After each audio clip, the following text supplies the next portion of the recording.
Ang mga video inyong makikita ay mula naman sa mga night shift security guard na ibinahagi ang kanilang mga nakakapangilabot na karanasan sa kanilang TikTok account.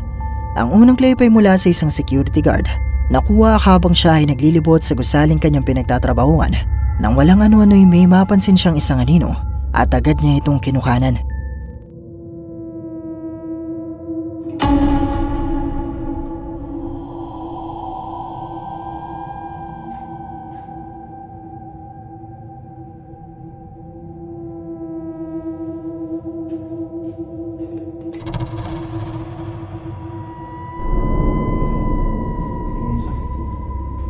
Mula sa isang kwarto na patay ang mga ilaw, nakuhanan ng guard ang tila isang anino o itim na figura na naroon sa may bintana at nang buksan na nito ang ilaw ng kwarto ay makikita na tila ba umilaw din ang mga mata nito.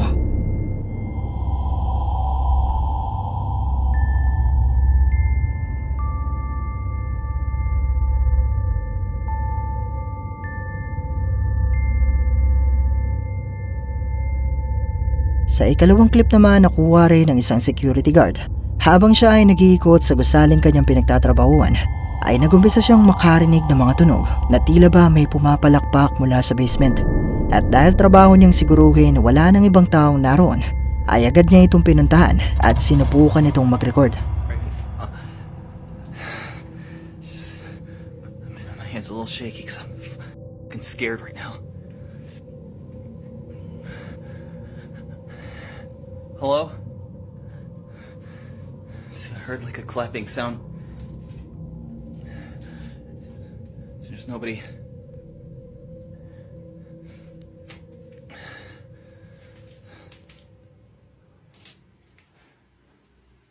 Hello? It's cold in here. What was that? What was that? What was that? Hello?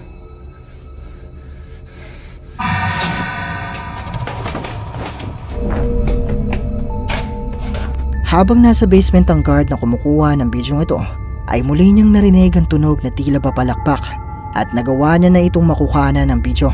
At makalipas pa ang ilang segundo, nakita niya mula sa maliit na siwang na ito ng dingding ang isang nakapangingilabot na puting muka na nakatitig sa kanya.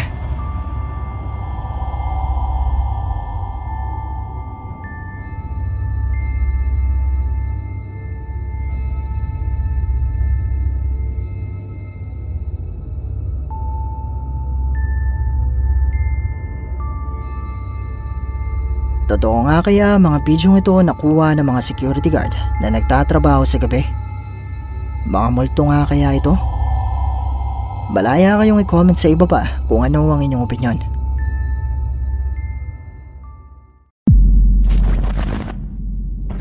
Ang urban explorer na si Chris na may-ari ng YouTube channel na Urbexil ay nilibot ang isang abandonadong eskwelahan sa US na sinasabing itinayo noong 1922 at nagsilbing paaralan sa maraming henerasyon.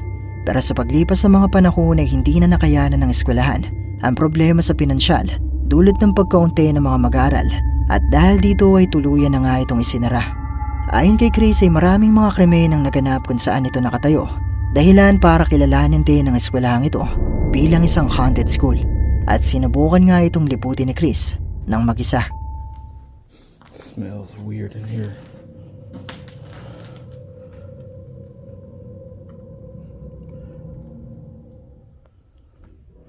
That's actually kind of creepy to see. That's actually kind of creepy to see. That's actually kind of creepy to see. That's actually kind of creepy to see. Written down.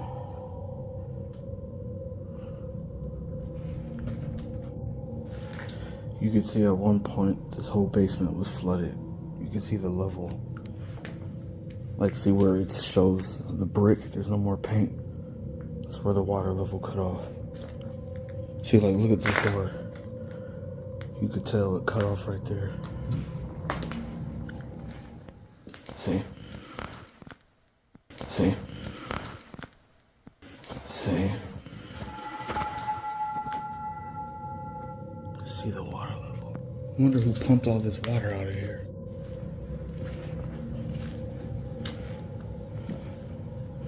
God, this basement is huge.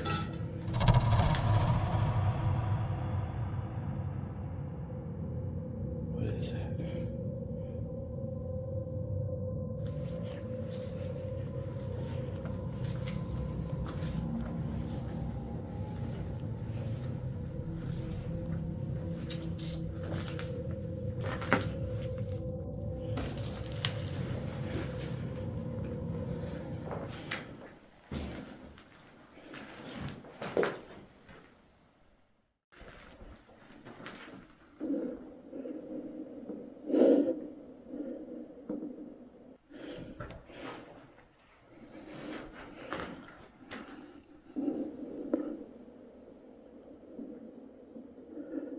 That's creepy.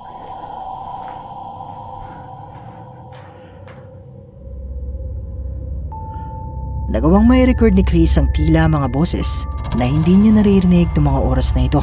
Pero nakarinig naman si Chris ng mga tila yabag at tunog na para bang may iba pang kumikilos sa loob ng eskwelahan bukod sa kanya.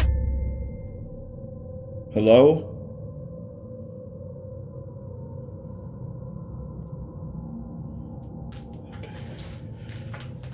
I can't remember if this was like this before or not. I could have sworn it wasn't like that before though.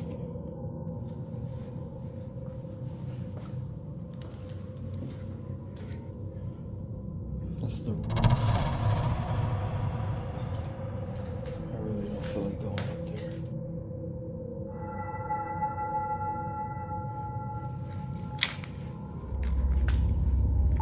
Mula sa mga bahaging ito ng paglilibot ni Chris ay napansin ng kanyang mga viewers ang tila mga puting imahe o puting usok na hindi naman niya napapansin ng mga oras na ito.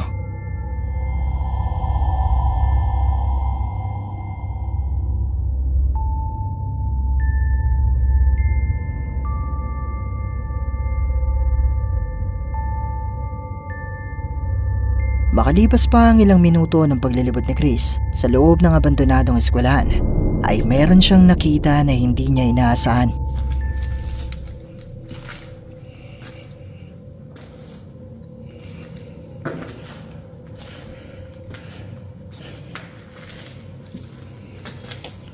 Shit, look.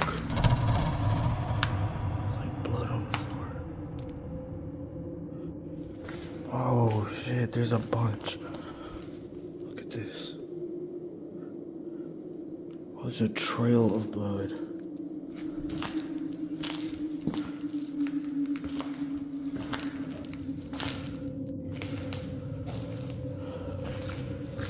Goes to that door.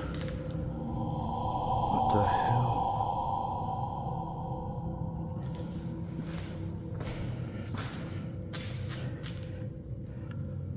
That's vandalism.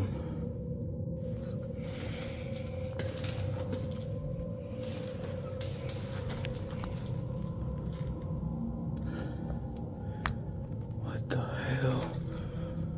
Somebody was bleeding.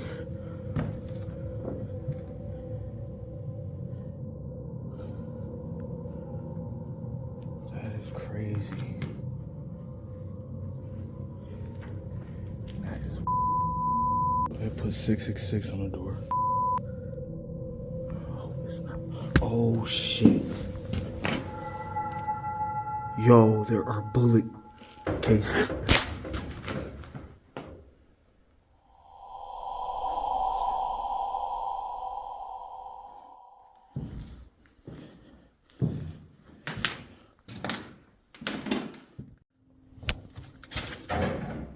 What was that?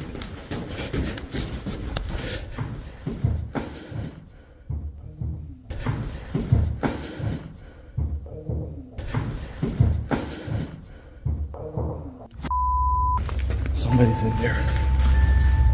Mula sa bahaging ito nakita ni Chris ang tila mga sariwang patak ng dugo sa sahig at mga basyo ng bala. At sa tingin niya ay merong naganap na krimen dito. Maya-maya pa ay nakarinig na siya ng mga tunog at yabag, pati na rin ang boses ng isang lalaki. Dahilan para magmadali si Chris na lumabas at tumawag ng mga pulis. Pero di pa siya nagtatapos dahil nagbahagi pa si Chris ng mga bidyong kuha mula sa mga isinetap niyang kamera.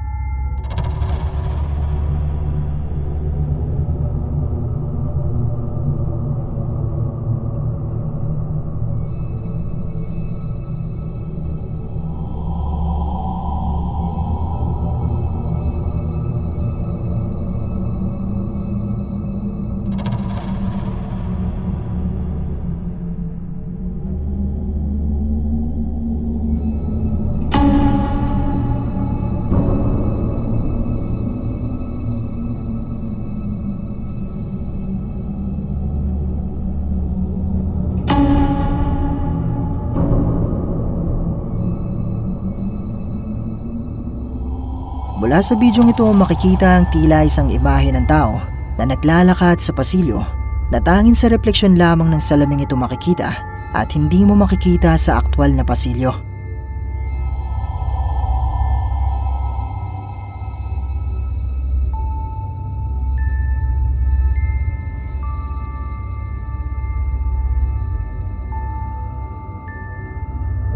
At sa bidyong ito naman nakuha din ang isinetap na kamera ni Chris ay makikita ang isang itim na figura ng tao na dumaan sa mga pintuang ito na kung ikukumpara mo ang bilis sa isang normal na tao ay di hamak na mas mabilis.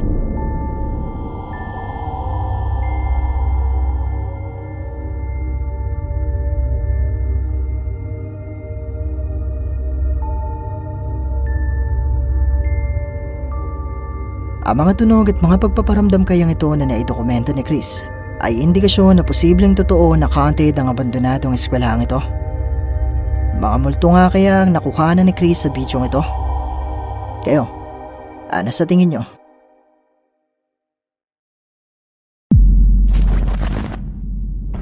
Ang bidyong ito ay ipinadala naman sa atin ng isa sa ating mga viewers na tumangking magpakilala. At mula naman di umano ito sa dalawang magkaibigan sa bansang France na sinusubukan ng isang bagong piling sasakyan pero hindi nila inaasahan na meron pa pala silang ibang makukuhanan. Un peu à virage là. Ça. Oh. Là ça va. Ça c'est du moteur ça. 1,5 diesel. Et ça monte dans les tours et ça monte et ça monte. Un peu de ça. Et on va faire. Eh mec, c'est quoi ça? Quoi? Où? Quoi? Eh mec, c'est quoi ça? C'est quoi? Fais demi-tour! Mais t'es malade ou quoi? Fais demi-tour! Fou quoi? Fais demi-tour! T'es fou! Hey! C'était une grossesse! Sa kalagitnaan ng pagbiyahe ng dalawang magkaibigang ito ay nanlaki ang kanilang mga mata matapos nilang makita mula sa bahaging ito ng kalsada ang tila isang babae na may makabang itim na buhok at puting kasaotan.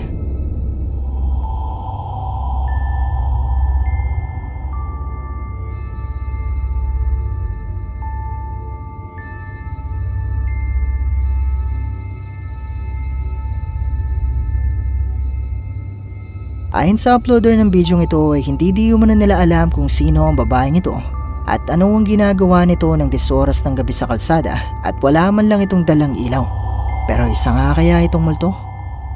Kayo na ang bahalang umusga.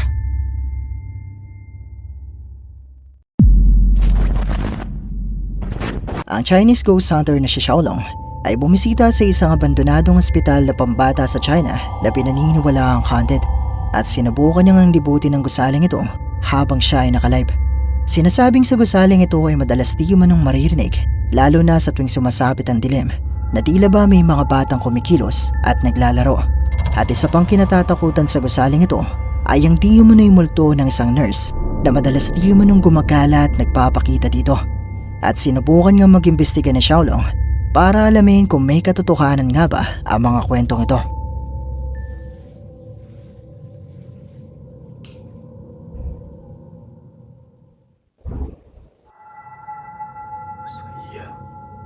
是这里吧？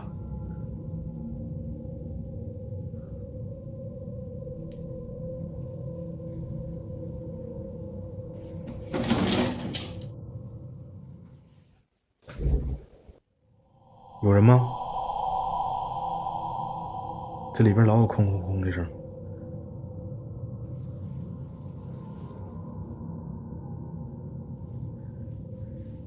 你妈了个逼的！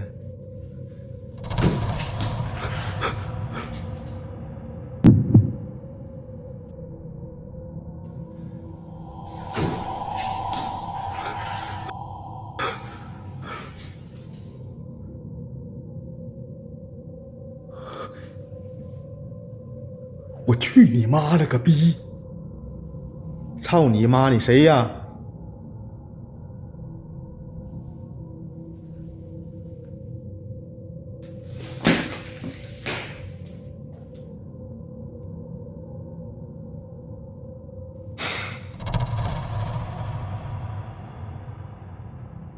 谁搁里边呢？我操你妈！你出来来！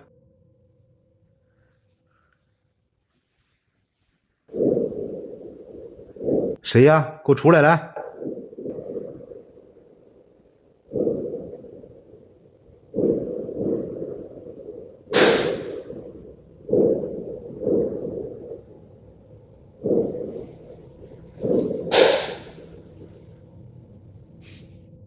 你妈了个臭逼！你是哑巴不？操你！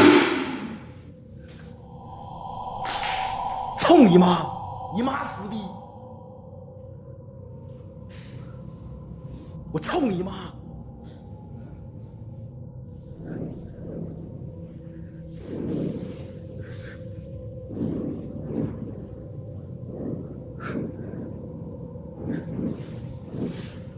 出来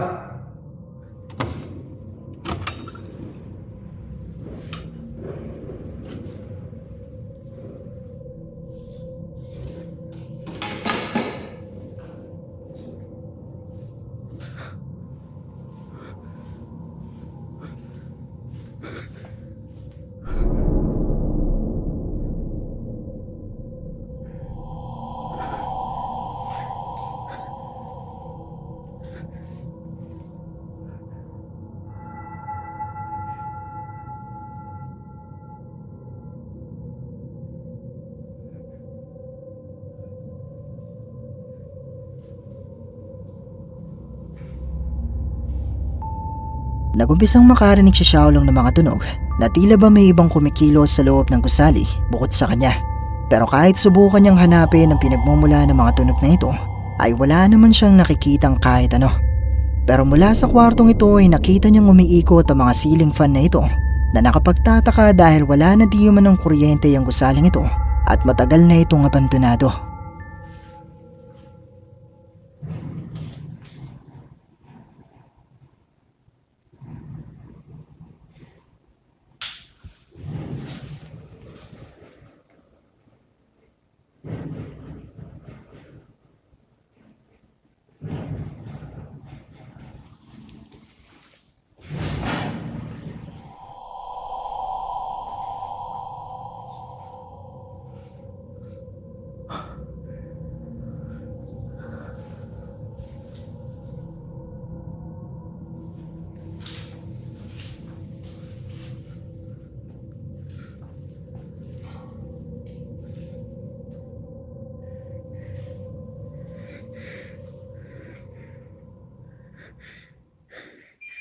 谁呀？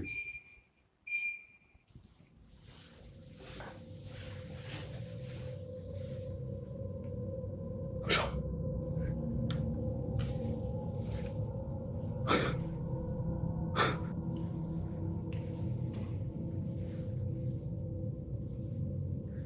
滴滴滴3个声。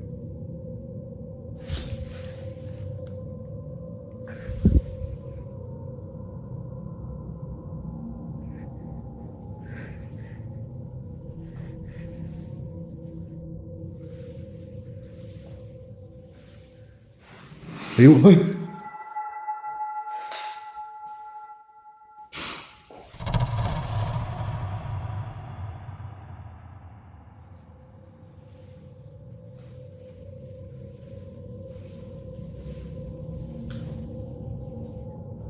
谁呀？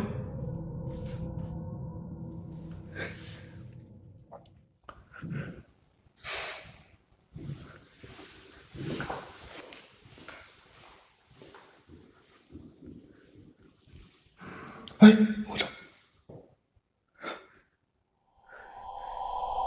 小孩啊，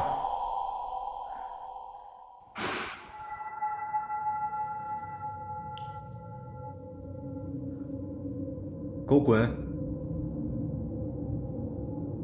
有能你关上来，有能你关上。喂，你为啥开这个门呢？你是想勾搭进去给我关死不？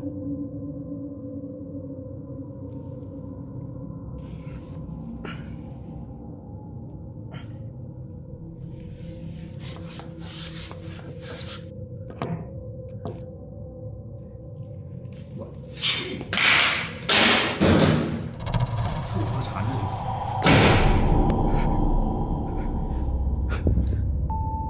Nakarinig si Xiaolong ng mga yabag mula sa itaas na tila ba merong mga bata na tumatakbo.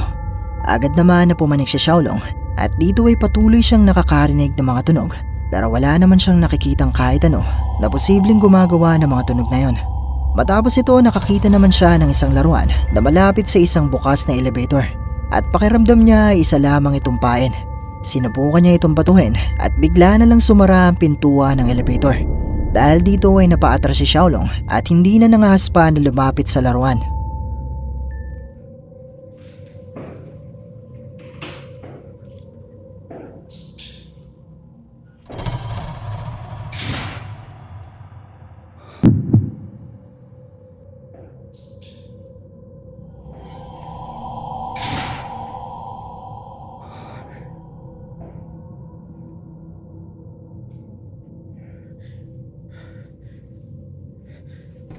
哎，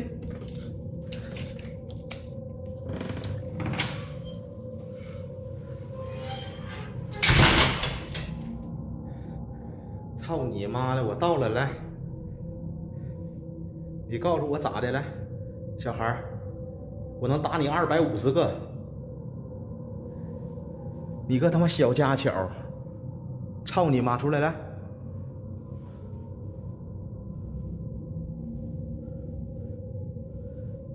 滚来！这好像是化验那啥来的。哎，我操你妈！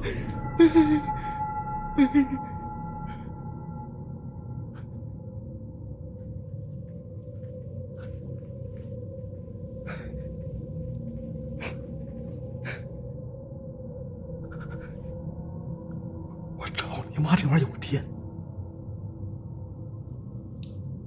哎呀，我操！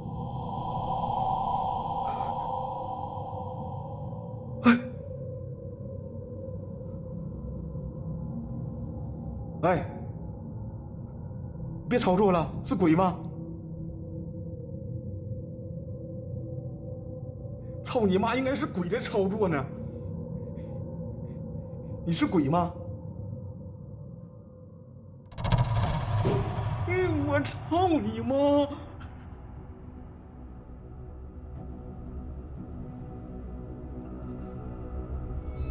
有人吗？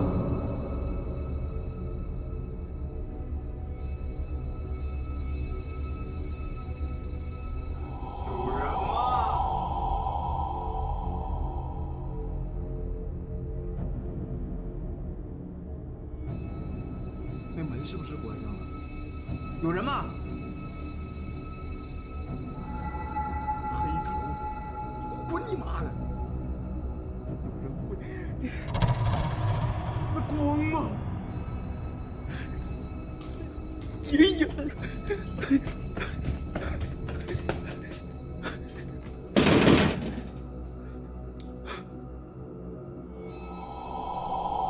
真的假的？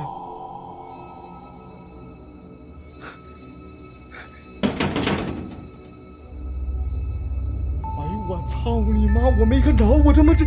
Nagsunod-sunod pa ang mga pagpaparamdam at nakuhanan nga ni Xiaolong ang pagsara ng pintuang ito, pagbagsak ng mga kurtinang ito, pati na rin ang paggalaw ng machine na ito. Pero sa bahaging ito nang makarinig naman si Xiaolong ng tunog, ay nakita ng kanyang mga viewers ang pagdaan ng mistulang isang tao mula sa bintana ng pintuang ito.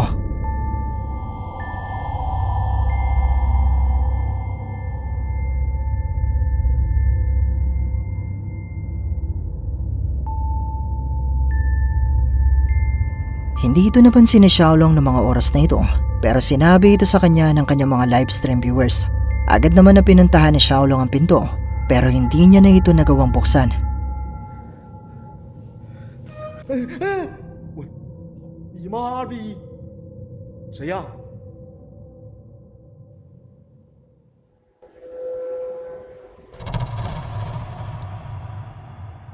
这啥玩意儿呢？有能耐，咱俩对面1米之内，咱俩肉搏。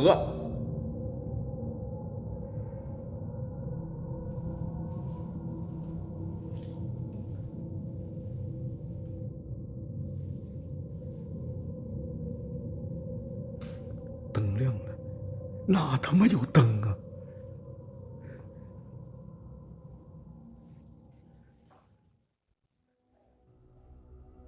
这他妈是外边的路灯，你有病吧？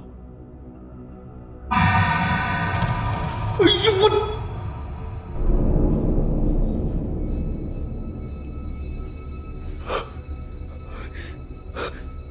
是有一。 哎呀，我操！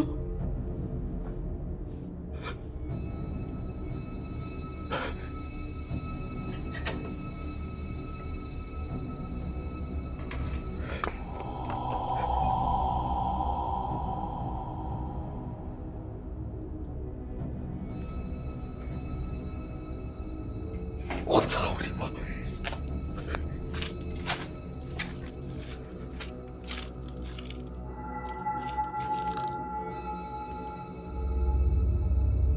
Kagaya ng palaging ginagawa ni Xiaolong, ay sinubukan niya ring hamunin na magpakita sa kanya ang kung anumang naroon sa loob ng gusali. At sa bahaging ito ay napansin niya na nakabukas ang ilaw sa labas. At dito nga ay bigla na lang may isang itim na figura na mistulang isang tao na dumaan sa bintana.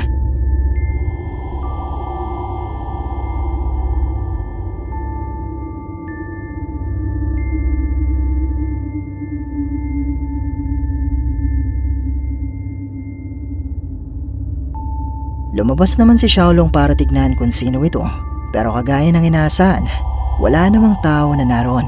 Pero di pa siya nagtatapos.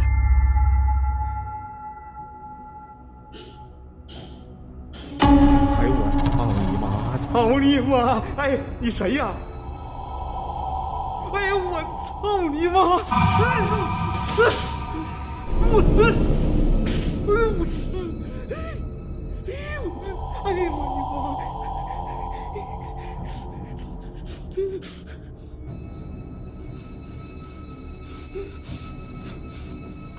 不，我都说不玩了，我操你妈！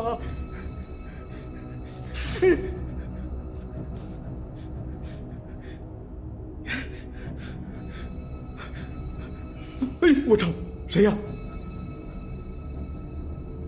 护士，你真出来啊？还是远，能近点吧？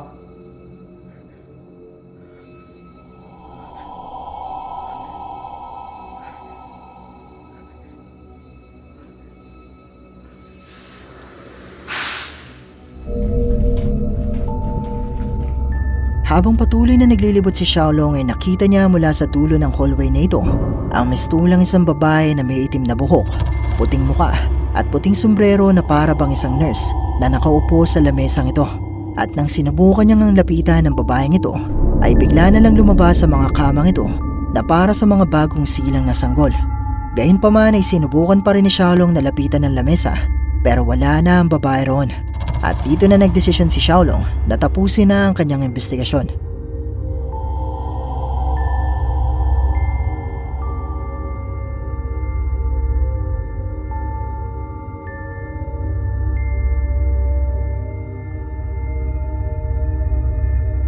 Ang mga tunog at mga pagpaparamdam kayang ito na nakukuhanan ni Xiaolong sa kanyang live ay mga patunay na totoong haunted ang abandonadong ospital na ito.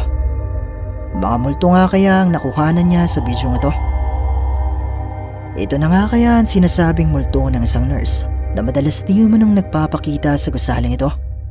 Kayo, ano sa palagay nyo?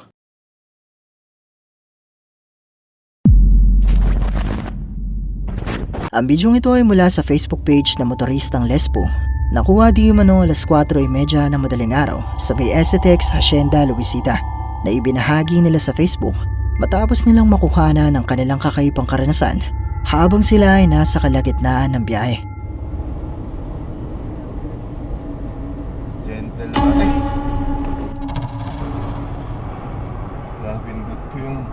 Napindot ko yung ano. Ba't may tao dun?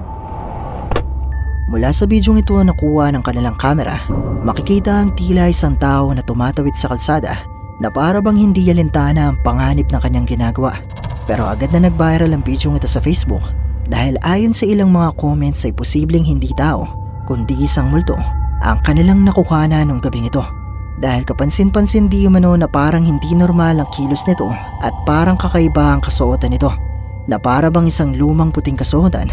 At may ilan pa nga na nagsasabi na tila ba wala itong ulo.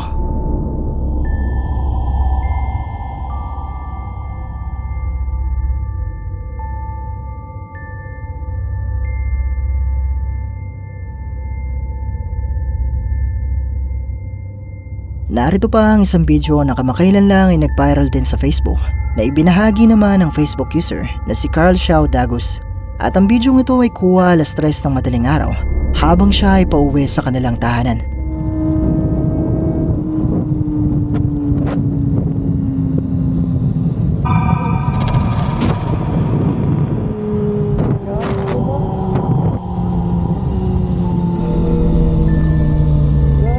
Mula sa bidyong ito makikita ang mistulang isang bata na tumatawid mula sa kalsada na tila ba walang pakialam sa kanilang paparating na sasakyan na noong makatapat na tiyuman na nila ay bigla na lang sumugod at tila ba naglaho.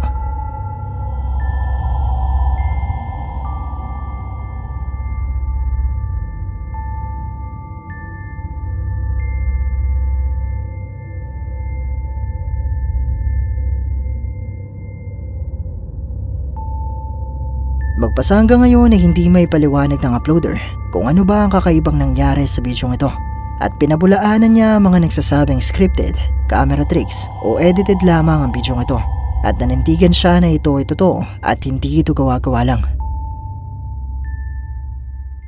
At dito na nagtatapos ang ating video. Kung nagustuhan mo ang bidyong ito, sana ay mag-iwan ka ng like at ng iyong komento. At kung hindi ka pa nakasubscribe sa channel na ito, ay mag-subscribe ka na at i-hit mo na rin ang notification bell para updated ka sa mga bago nating upload. O paano?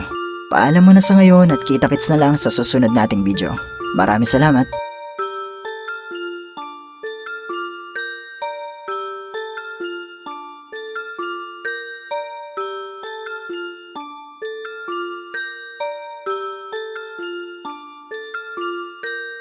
Hi! Kung meron ka mga videos na pwede nating i-content sa ating munting channel, i-email mo lang ito sa sircripstv@gmail.com o kaya naman na i-PM mo lang ako sa ating Facebook page.